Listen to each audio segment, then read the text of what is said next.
प्रेम से बोलिए श्री सद्गुरुदेव भगवान की जय। श्री आनंद कंद भगवान की जय। परमाराध्य जगत जननी श्री माता जी की जय। उमापति महादेव की जय। सियापति रामचंद्र जी की जय। बोलो भाई सब संतों की जय। शरणम शंकर हरि ओम। जय जय सिया राम। प्रभु प्रेमी भक्त आत्माओं,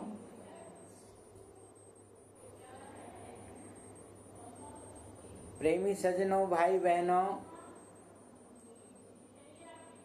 श्री गुरु महाराज जी के चरण कमलों की असीम अनुकंपा से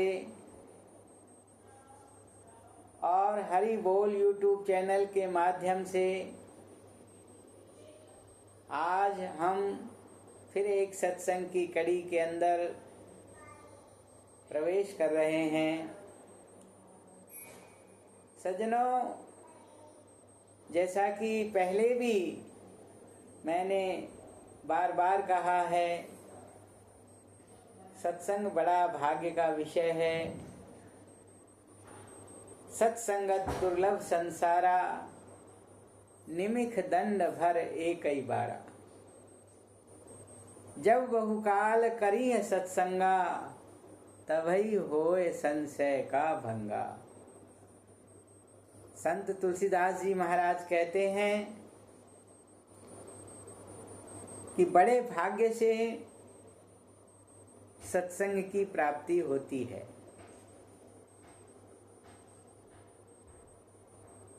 सत्संग में हम क्या भूले, इस यहाँ आकर के इस जीवन में क्या हमें करना है, क्या हम कर रहे हैं, इस जीवन का उद्देश्य क्या है, इन सब बातों का विचार दिया जाता है। इसलिए सज्जनों, संतों ने शास्त्रों में कितनी अच्छी तरह से हमें समझाया। बिनु सत्संग विवेक न होई।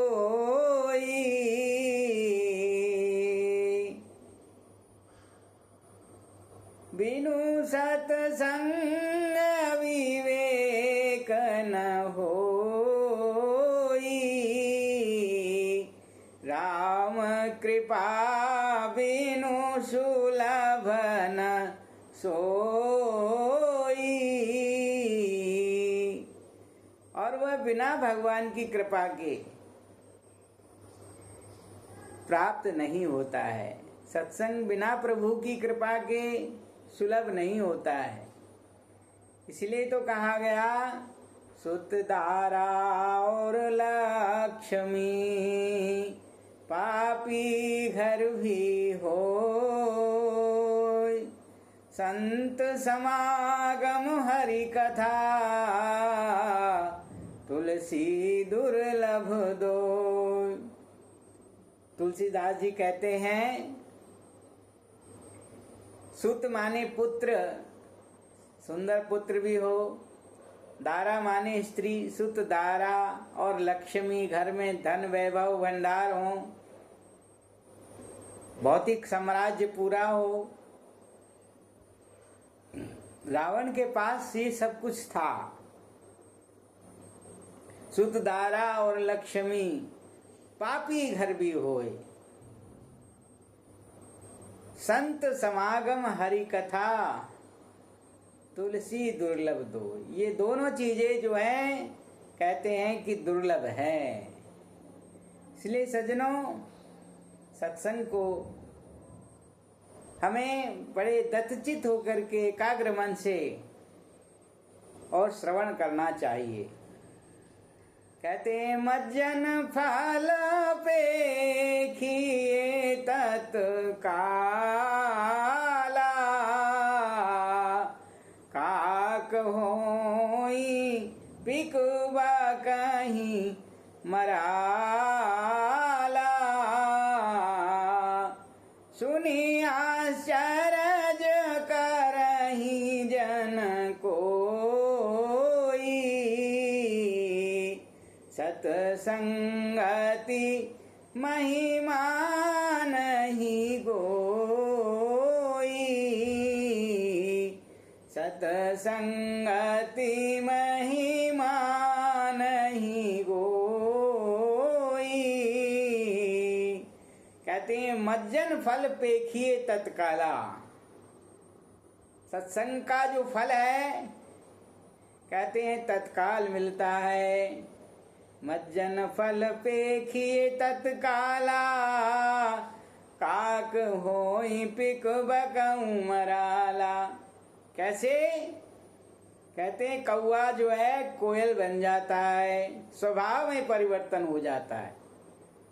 काक होई पिक बकऊं मराला, और बगुला वृत्ति का जो आदमी है वह हंस बन जाता है। हंस, हंस माने जो सार और असार को अलग करने में सक्षम है। हंस की चोंच के अंदर एक ऐसी कुदरत ने विशेषता दी है, एक उसके चोंच में इतनी छलनी पाई जाती है, यदि हम दूध और पानी को एक साथ रख देंगे तो वह दूध को ग्रहण कर लेगा और पानी को छोड़ देगा, असार को छोड़ देगा और सार को ग्रहण कर लेगा। तो सत्संग का श्रवण करने से मन के अंदर, मनुष्य के अंदर हृदय परिवर्तन होता है और वह सत्य और असत्य के प्रति जागरूक हो, चैतन्य हो जाता है कि क्या सही है और क्या गलत है, क्या हमें करना चाहिए और क्या हमें नहीं करना चाहिए। ये सत्संग से हमें पता लग जाता है। मज्जन फल पेखिए तत्काला, काक होई पिक बकऊं मराला। सुने आश्चर्य करें जन कोई। कहते हैं सज्जनों, ये सुनकर के आश्चर्य मत करना। सुन आश्चर्य करें जन कोई, सत्संगति महिमा नहीं गोई। सत्संग का जो प्रभाव है वो कहते हैं किसी से छुपा हुआ नहीं है। वाल्मीकि नारद घट जोनी, निज निज मुखन कही निज होनी। कहते हैं जो रत्नाकर डाकू थे, वाल्मीकि जो है, महर्षि वाल्मीकि जो पहले अपने पूर्व जीवन में एक भयंकर डाकू थे, खूंखार डाकू थे, और नारद जी के संसर्ग में आने से वो ब्रह्म ऋषि वाल्मीकि बन गए, जिन्होंने भगवान राम के आने से 10,000 साल पहले रामायण की रचना कर दी। तो सज्जनों, ये सत्संग का प्रभाव है। इसलिए संतों ने बार बार समझाया, बार बार बताया, हे मनुष्य, हे मानव, अपने जीवन में सत्संग की चाह रखिए। क्योंकि कहते हैं आंख भी वही सफल हैं, नेत्र भी वही सफल हैं जिनसे भगवान के दर्शन किए जाते हैं, संतों के दर्शन किए जाते हैं। लोचन मोर पंख जिन लेखा, कहते हैं लोचन मोर पंख जिम लेखा। कैसे? कहते हैं जिन्होंने नैनन संत दरस नहीं देखा, लोचन मोर पंख कर लेखा। गोस्वामी तुलसीदास जी कहते हैं, जिन्होंने इन नेत्रों से संतों के दर्शन नहीं किए, प्रभु के दर्शन नहीं किए, कहते हैं लोचन मोर पंख जिम लेखा। जैसे मोर का पंख होता है और उसके अंदर आंख की आकृति होती है, लेकिन उस आंख से देखा नहीं जा सकता। इसी तरह से कहते हैं, जिन नेत्रों ने संतों के दर्शन नहीं किए, वो आंख मोर के चंदूले के ही समान हैं। जिन हरि भक्ति हृदय नहीं आनी, जीवत सब समान ते प्राणी। रामचरितमानस में लिखा तुलसीदास जी ने, जिन हरि भक्ति हृदय नहीं आनी, जिन्होंने अपने हृदय के अंदर प्रभु की भक्ति को धारण नहीं किया, संतों के शरण में जाकर के और भगवान की भक्ति को जाना नहीं। जिन हरि भक्ति हृदय नहीं आनी, जीवत सब समान ते प्राणी। कहते हैं वो जीते जी शव के समान हैं, जीते जी लाश के समान हैं। तो सजनों, इतनी बड़ी बात संतों ने बोल दी, तो हमें गौर करना है। इसलिए तो गुरु नानक देव जी कहते हैं, तू सुमिरन कर ले मेरे मना, तेरी बीती उमर हरि नाम बिना, तेरी बीती उमर हरि नाम बिना, तू सुमिरन कर ले मेरे मना, तू सुमिरन कर ले मेरे मना। हे मानव, प्रभु की भक्ति करो, सुमिरन करो। कैसे, नहीं तो ये जीवन बीत जाएगा। कहते पंछी पंख बिना, हस्ती दंत बिना, नारी पुरुष बिना। जैसे पंछी जैसे कोई पक्षी होता है और उसके पंख नहीं हो, पंछी पंख बिन, हस्ती दंत बिन, हाथी दांत के बिना, नारी पुरुष बिना। जैसे नारी जो है उसका कोई पुरुष नहीं हो, पति नहीं हो, तो कहते हैं वो शोभा नहीं देती है। इसी तरह से कहते हैं, वैश्या पुत्र पिता बिनु हीना, तैसे प्राणी हरि नाम बिना। जैसे कोई वैश्या का पुत्र हो तो वह किसको पिता कह सकता है, किसी को पिता नहीं कह सकता। वैश्या पुत्र पिता बिनु हीना, तैसे प्राणी हरि नाम बिना। ऐसे ही मनुष्य जो है भगवान के नाम के बिना हैं। इसलिए कहते हैं, देह नैन बिन, जैसे शरीर हो और उसमें आंख नहीं हो, देह नैन बिन, रैन चंद्र बिना, धरती मेघ बिना। शरीर बिना आंख के, रात्रि बिना चंद्रमा के, और धरती बिना बादलों के जिस प्रकार होती है, उसी प्रकार से कहते हैं मानव का जीवन भगवान की भक्ति के बिना है। जैसे पंडित वेद विहूना, तैसे प्राणी हरि नाम बिना।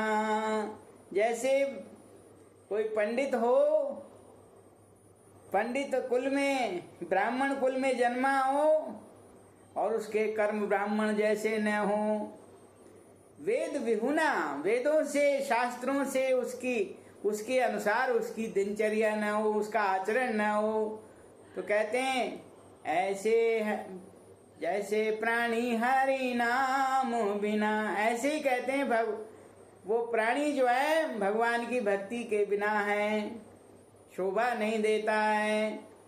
कूप नीर बिनु धेनु क्षीर बिना, मंदिर दीप बिना।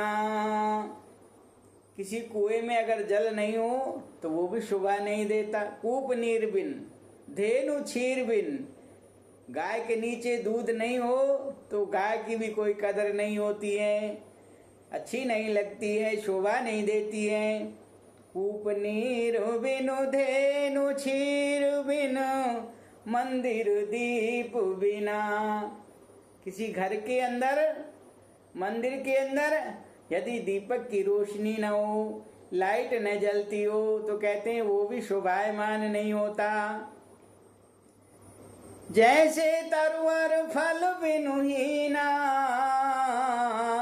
तैसे प्राणी हरि नाम बिना। जैसे कहते हैं किसी पेड़ के अंदर कोई फल नहीं लगता हो तो वो भी शोभा नहीं देता है, उसकी भी शोभा नहीं है। ऐसे प्राणी हरि नाम बिना, कहते हैं ऐसे ही मानव जो है प्रभु नाम के बिना शोभा नहीं पाता है। काम क्रोध मद लोभ निवारो, और माया छोड़ सतगुरु सिर धारो। गुरु नानक देव जी का ये पद है और वो अपने पद में लिखते हैं, कहते हैं काम क्रोध मद लोभ निवारो। कहते हैं काम क्रोध अहंकार लोभ को जो है कहें दूर करो, और माया छोड़ सतगुरु सिर धारो। गुरु महाराज जी के पास जाओ, संतों के पास जाओ, जिससे ये काम क्रोध मद लोभ अहंकार माया से छुटकारा मिले।